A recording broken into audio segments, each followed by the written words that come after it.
நம்ம பல நேரத்துல நன்மைகள் சூழ்ந்திருக்கும் போது கர்த்தர் நம்மை ஜீவனோடு காக்கிறதின் அருமையை புரியாம இருக்கிறோம்.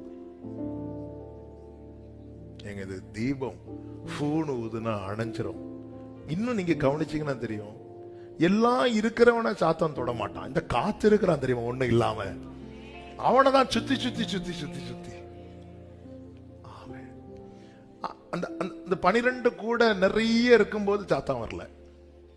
ஆனா இயேசுவுக்கு ஒண்ணு இல்லாம பசி இருக்கும்போது வந்தான். ஏன்னா அடுத்து ஏதோ ஒண்ணு என்ன நடக்க போகுதுன்னு அவனுக்கு தெரியாது.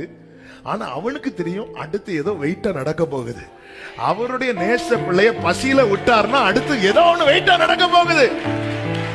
அவருடைய நேச பிள்ளைய அள விட்டாருன்னா அடுத்து ஏதோ ஒண்ணு வெயிட்டா நடக்க போகுது.